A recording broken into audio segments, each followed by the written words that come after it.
My dad stood in the doorway, my suitcase at his feet, and called me a family embarrassment. I was 18 and 3 months pregnant. What I didn't know, his secret made mine look like a parking ticket. And the day he realized I'd found it, everything he'd spent 30 years building came crashing down. I'm 28 years old. I work as a paralegal at a mid-sized law firm in Cincinnati, Ohio. Nothing glamorous, but I earned every bit of it.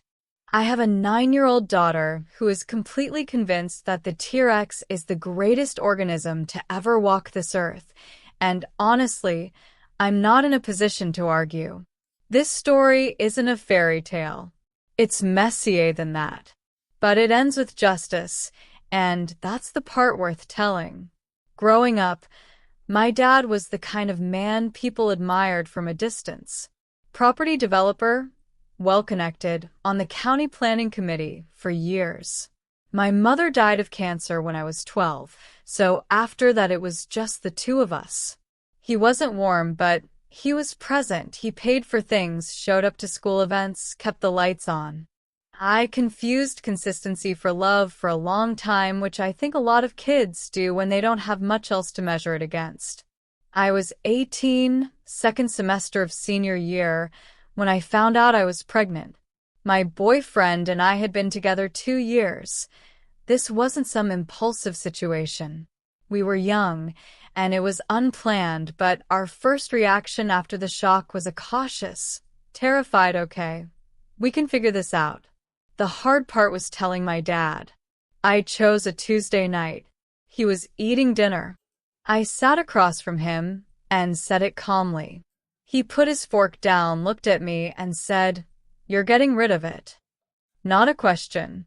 Not an opening. A flat statement, like he was telling me to take out the trash. "I'm not," I said. My voice shook, but I held eye contact. "That's not a request," he said. "I know. And this isn't a negotiation." He went very still, not loud, just cold, the way he always got when he was furious and wanted you to feel it. Then he said something I will carry for the rest of my life. He said, "I will not let this family be dragged through this mistake again." Again. That word landed wrong. I assumed it was a figure of speech, some reference to distant family history I didn't know about. I filed it away without realizing I was filing it, but it stayed there, buried in the back of my brain like a splinter too small to find, for years. He gave me 2 weeks. He said if I kept the baby, I needed to make other living arrangements. He would fund school if I terminated the pregnancy and went to college as planned. He would not be supporting what he called a poor decision. Like I had bought a car I couldn't afford. My boyfriend's family was in the middle of their own financial crisis and couldn't take us in. I couch-surfed with my best friend for 6 weeks before finding a single room in a house with 3 other renters, 2 who worked night shifts and 1 who owned an aggressively loud parrot. I took it. At that point, I was not in a position to negotiate with birds. I worked 40 hours a week at a grocery store, enrolled in community college part-time, and grew a human being simultaneously. Truly a remarkable multitasking achievement. My daughter was born in November. My dad did not call, did not send a card, did not acknowledge that she existed in any form. "Did you at least tell him she was born?" my best friend asked me once. "He made his decision," I said. So did I. My relationship with my boyfriend didn't survive, not from drama or betrayal, just the honest weight of being 19 and exhausted and broke and trying to run 2 lives at once. We parted on decent terms. He is still in our daughter's life, which was the only thing that ever mattered. I got my associate's degree in 3 years. I worked my way from legal assistant to paralegal at a small estate law firm. My supervising attorney used to say I had a nose for inconsistencies, that I noticed the things that didn't quite fit. She meant it as a compliment. She had absolutely no idea what she was complimenting. My dad remarried when I was 24. I heard it through a mutual family friend, the way you hear about weather. New wife, her stepson, new house in a nicer suburb. He had rebuilt his entire life without a single piece of me in it.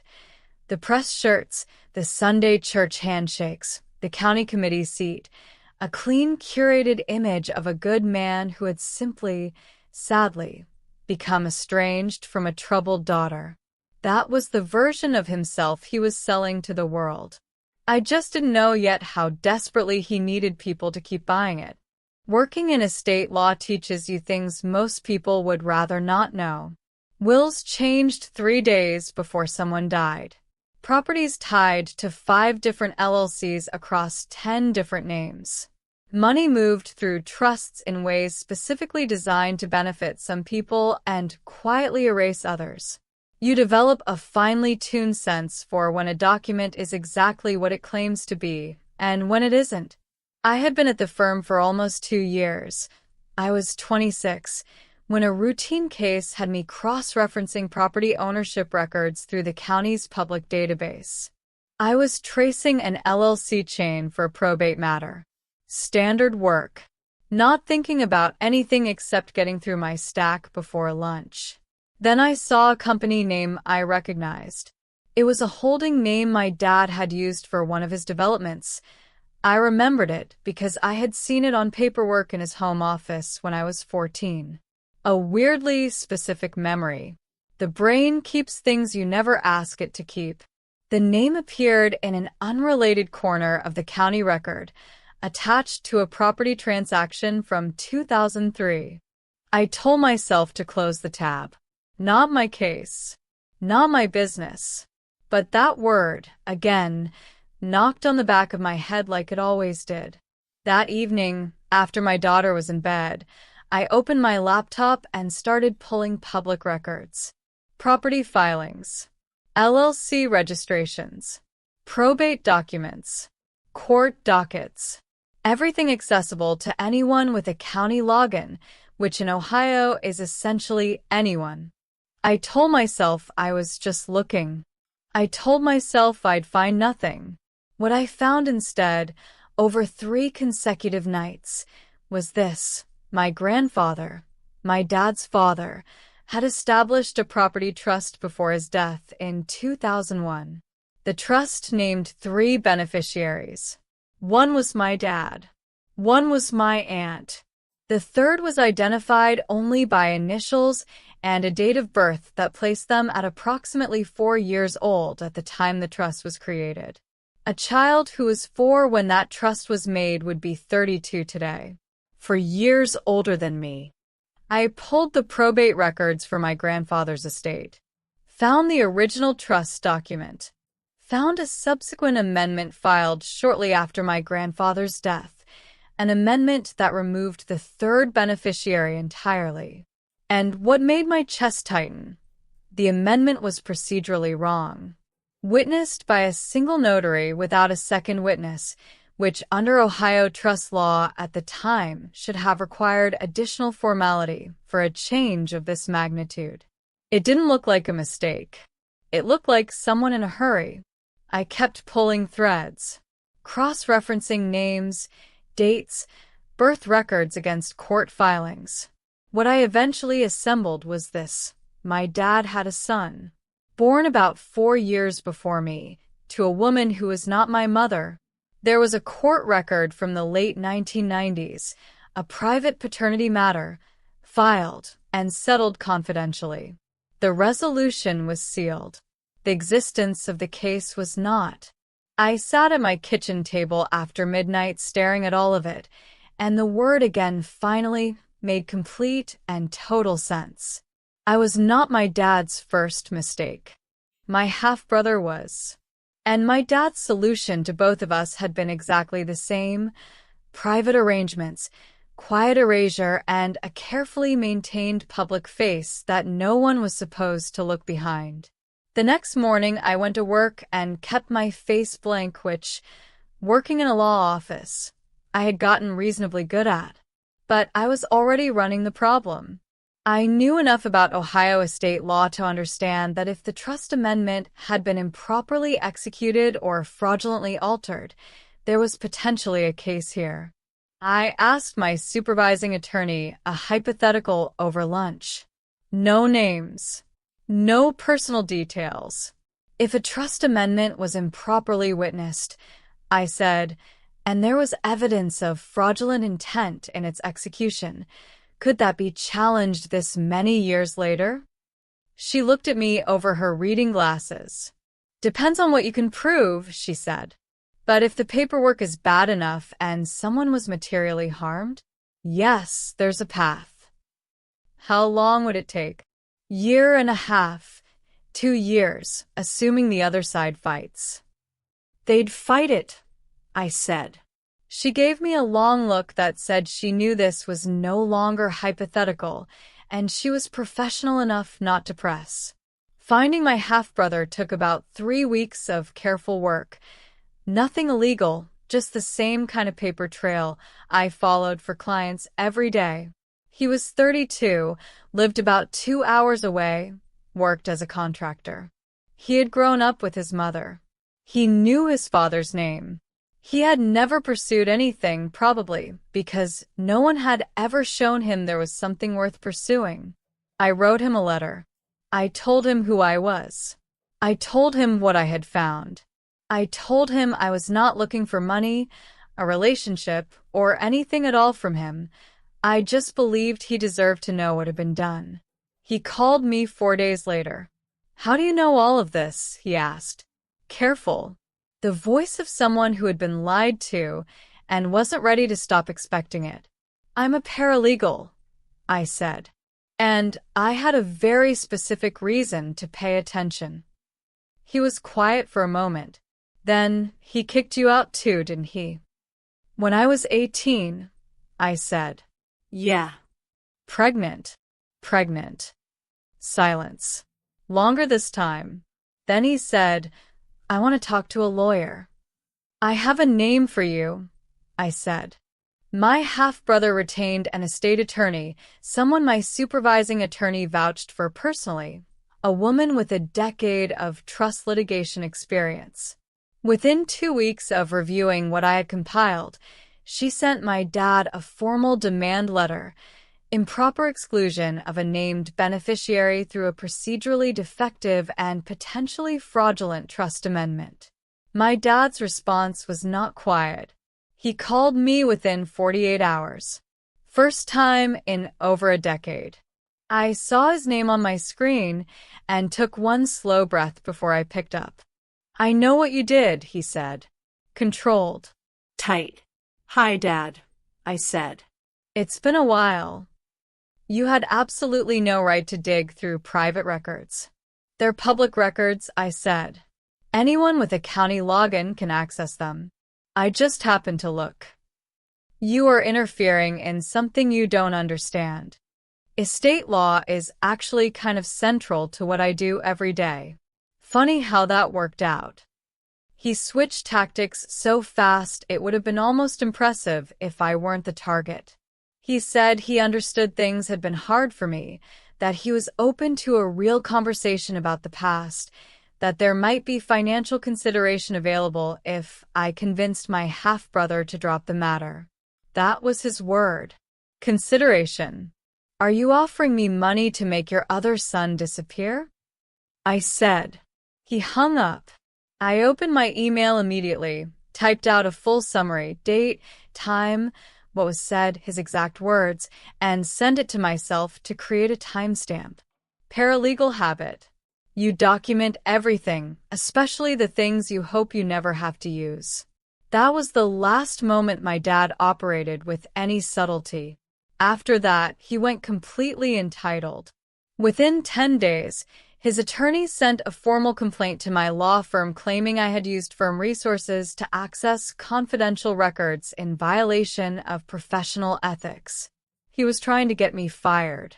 My supervising attorney pulled every search log from firm systems and confirmed that every document I had accessed on firm equipment was either part of an assigned case or a publicly accessible database. The complaint was baseless. The firm responded accordingly.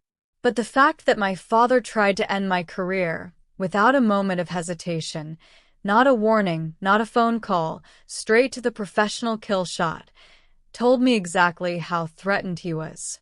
He wasn't done. He reached out through the same mutual family friend who had told me about his remarriage years before. The message relayed back to me was that my half-brother's mother had been compensated generously and had agreed to keep the past private. He was attempting to use an NDA she had likely signed without independent legal counsel 30 years ago as a blanket shield against her adult son's legal rights to property that had been named his in the original trust document. His attorney almost certainly told him this argument had serious limitations. He pushed it anyway because men like my dad push every angle until something stops them. Then came the church maneuver, which, I will be honest, made me laugh in a very specific, not funny way. His new wife began attending my childhood church, the one my dad had carefully maintained relationships in for over 20 years. She started dropping comments in Sunday conversations about what a difficult thing family estrangement was, what a patient and forgiving man her husband was, how some people just made choices that were hard for everyone around them. The implication was clearly about me. She was managing his community reputation at the Sunday coffee hour level, preemptively softening the ground before any public development on the legal case. He was sitting in the same pew he'd sat in for 30 years in his press shirt, and he was still lying to every single person around him. Some people's audacity is genuinely something else. My half-brother's attorney filed suit. Discovery began 4 months after the initial filing.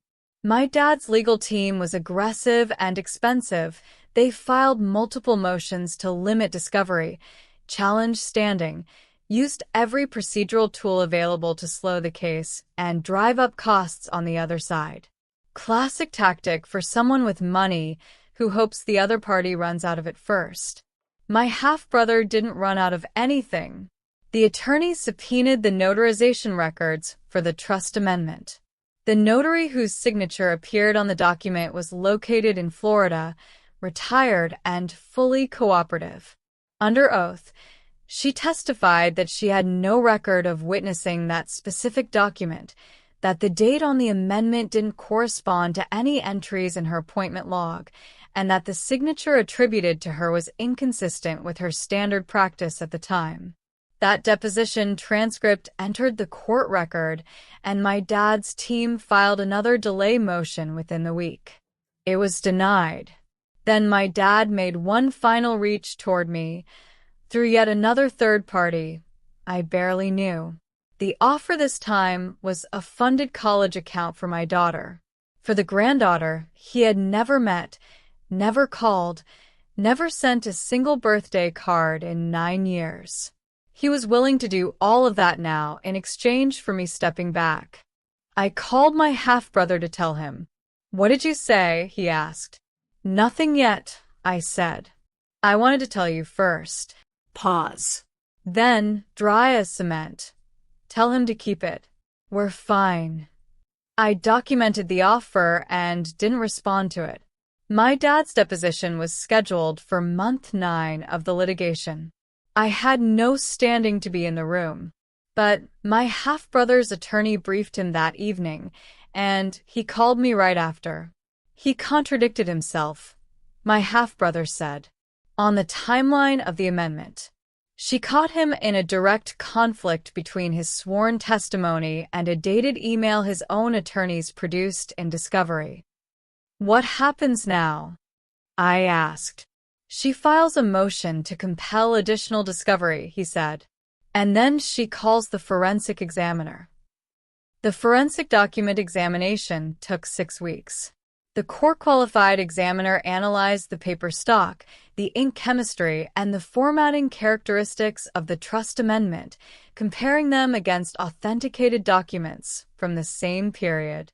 Her report, filed as part of the public court record, concluded that the amendment showed evidence of having been prepared on equipment inconsistent with its stated date, and that specific formatting elements did not align with standard legal document preparation practices from 2001. Inconsistent notarization. Inconsistent document forensics. Inconsistent deposition testimony. Each one alone is a problem. Stacked on top of each other, they stop being ambiguous. My dad settled 20 months after the initial demand letter. I cannot tell you the specific figures. The settlement includes a confidentiality clause, and I'm choosing to honor it because my half-brother asked me to. What I can tell you is that the word substantial would be an understatement. His attorney also successfully structured the agreement to include a written acknowledgement that the amendment had been improperly executed. My half-brother told me that acknowledgement mattered more to him than the money. He had to put it in writing. My half-brother said when it was finalized that it was wrong. That's what I needed. Yeah, I said. I get that. We were both quiet for a moment. Then he said, I'm sorry he did the same thing to you. Different version of the same move, I said. You were just first. The settlement didn't close things neatly for my dad. Civil court filings are public record, and a local reporter found the case and published a short piece. Not dramatic, just a brief item about a settled trust dispute involving a local property developer. The kind of story that only means something if you know the parties. The people who knew the parties read it. My dad lost 2 county planning contracts in the 3 months following publication. His development company's website quietly pulled his biography page. The Sunday handshakes got noticeably cooler. The version of himself he had built and polished for 30 years was always constructed to survive the absence of scrutiny, not the presence of it. Take away the cover and the whole architecture becomes visible for exactly what it is. There is also the matter of the county prosecutor's office. In Ohio, civil findings that suggest criminal conduct, specifically document fraud and fraudulent interference with an estate under Ohio Revised Code 2913.31, can be reviewed by prosecutors independent of the civil outcome. The forensic report was flagged for review. As of now, that process is ongoing. I don't know what it will produce. I don't have a particular stake in the outcome anymore. The legal system will do what it does. What mattered to me is already done. My dad has not reached out since the college fund offer went undocumented. My half-brother and I talk about once a month. We are not close the way siblings in a normal situation might be. We are 2 adults who are kept apart deliberately and are figuring out, carefully, what to build from scratch. His daughter and my daughter have met twice. That part feels like the most unexpectedly normal thing in an otherwise very strange chain of events. I still work at the same firm. My supervising attorney gave me a raise about 4 months after the settlement, mentioned initiative and judgment, and we have never directly discussed what started the chain of events. I appreciate her discretion more than I could say. My daughter is 9 years old and thinks her mom has the most boring job in Ohio. She does not yet know that her mom once dismantled her grandfather's 30-year deception using a county property database, a retired notary in Florida, and a memory of a company name glimpsed on a piece of paper when she was 14 years old. I'll tell her someday, when she's old enough to understand that the most satisfying justice is usually the quiet kind. The kind that moves through documents and depositions and forensic reports rather than raised voices and dramatic confrontations. My dad stood in that doorway with my suitcase and thought he was ending a problem. He thought I would disappear the way my half-brother had, tucked into a private arrangement, managed, forgotten, silent. He thought his press shirts and his Sunday reputation and his carefully curated public image would protect him from anything a daughter he'd thrown out could ever do or find. He made two mistakes. The first was thinking that burying people is the same as making them go away. The second was forcing someone to be completely self-sufficient from the age of 18, then being surprised when she spent the next decade getting very, very good at finding the things people try to hide. Public records are a beautiful thing. If that justice landed the way I think it did, hit subscribe because there are men like my dad in a lot of these stories, and the paperwork always catches up with them in the end.